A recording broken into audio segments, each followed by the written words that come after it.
अब हम example number 20 देखते हैं। आपका टेक्स्ट बुक का उदाहरण 20 है और ये कहता है GOF परिभाषित तथा एकैकी फलन है। क्या फलन f तथा g दोनों अनिवार्यतः एकैकी है?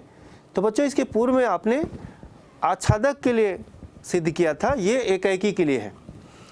तो हम इसको भी उदाहरण दे करके समझाएंगे। क्या f और g दोनों अनिवार्यतः एकैकी हैं?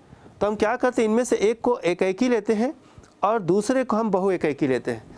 तो मान लेते हैं, माना फलन f एकैकी तथा अंतरछेपी है, ये मान लेते हैं। एकैकी तथा अंतरछेपी इस प्रकार है।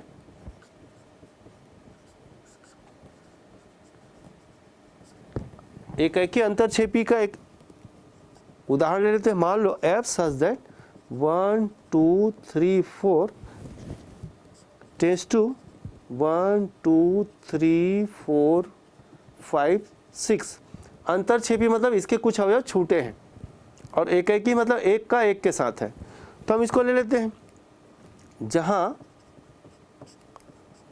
f of 1 is equal to 1, f of 2 is equal to 2, f of 3 is equal to 3 and f of 4 is equal to 4। तो बच्चों ये दिख रहा है एकैकी है और अंतरछेपी इसका उदाहरण है। ठीक इसी प्रकार से हम दूसरा फलन तथा मान लिया दूसरा फलन g बहु एकैकी अंतरछेपी है, ये मान लेते हैं बहु एकैकी अंतरछेपी फलन इस प्रकार है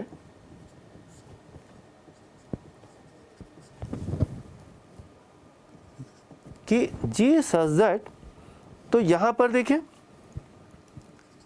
बहु एकैकी है और अंतरछेपी है। ठीक है, मान लो g such that 1 2 3 4 5 6 tends to 1 2 3 4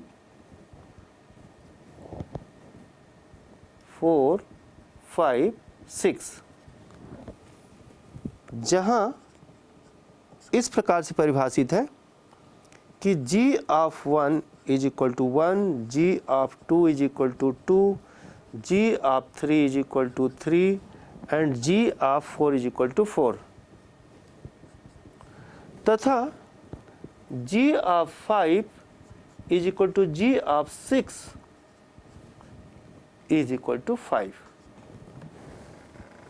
अब इसको समझ लो बच्चों, क्योंकि फलन में इसका कोई भी अवयव नहीं छूटेगा, इसके सारे अवयव का प्रतिबिंब इसमें मिलेगा। तो आप देख लो 1 2 3 4 5 6।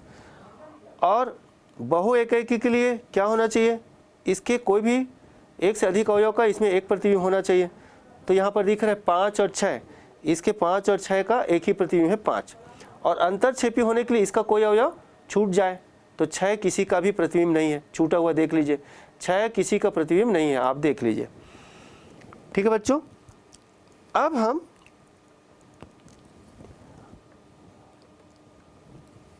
GOF निकाल के देखते हैं। अब हम GOF निकाल के देखते हैं, ठीक है, कि F को एकैकी अंतरछेपी तथा G को बहु एकैकी अंतरछेपी लेने के बाद या लेने पर GOF किस प्रकार से आता है, क्या एकैकी आता है, हम ये देख लेते हैं। तो चूंकि GOF such that A tends to C, यानी F का प्रांत A जो कि GOF का प्रांत होगा, ये प्रांत होगा, ये A है मान लीजिए, और C G का सप्रांत, C कहाँ है, ये समुच्चय A है और ये समुच्चय C है, A से C। ठीक है, अब GOF निकालना है, GOF ऑफ x, इसका मतलब क्या है, G of f of x। तो बच्चों यहाँ पर अब आपको ध्यान रखना है कि प्रांत के अवयव कौन कौन से हैं। ए कौन से, ये यानी x = 1, x = 2, x = 3, x = 4। ठीक है बच्चों, इसके लिए हमको करना है, तो ये हो जाएगा आपका g of f of 1, g of f of 2, g of f of 3 और g ऑफ f ऑफ 4। इसकी वैल्यू निकालना है। ठीक है बच्चों, अब आप देख रहे हैं ये जो f ऑफ 1 है, तो g ऑफ f ऑफ 1 की वैल्यू रखिए, f ऑफ 2 की वैल्यू रखिए, f ऑफ 3 की वैल्यू रखिए और f ऑफ 4 की वैल्यू रखिए। तो बच्चों आप देख सकते हैं कहाँ है, g of 1 sorry f of 1 1, f of 2 2, f of 3 3, आप देखते जाएं, f ऑफ 4 = 4। अब हमको निकालना है g ऑफ 1, निकाल चुके हैं, g ऑफ 2 2 है, g ऑफ 3 3 है, g ऑफ 4 4 है। अब आप ये जो हमारा g ओ f है कैसा परिभाषित हो रहा है, देखिए g o f is equal to कैसा है 1 1। तो बच्चों g o f is equal to 1 1 2 2 3 3 and 4 4। यहाँ से स्पष्ट है जो एकाएकी है। अब क्या देखने को मिल रहा है, आप गौर करें बच्चों, आपने क्या लिया था कि f को आपने माना था एकाएकी माना था, ठीक है, और g को आपने माना था बहु एकाएकी। तो f एकाएकी तथा g बहु एकाएकी होने पर भी g ओ f एकाएकी मिलता है। इसका मतलब g ओ f को एकाएकी होने के लिए f तथा g को अनिवार्य रूप से एकाएकी होना आवश्यक नहीं है।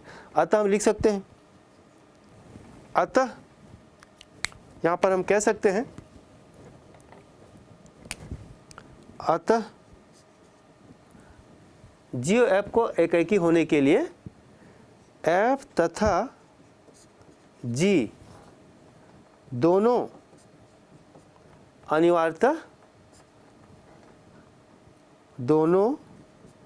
अनिवार्यतः एकाएकी हो, यह आवश्यक नहीं। ठीक है बच्चों, तो ये ऐसे प्रश्न को हम ऐसे उदाहरण लेकर के समझा सकते हैं। ठीक है बच्चों, आप इसे नोट करें।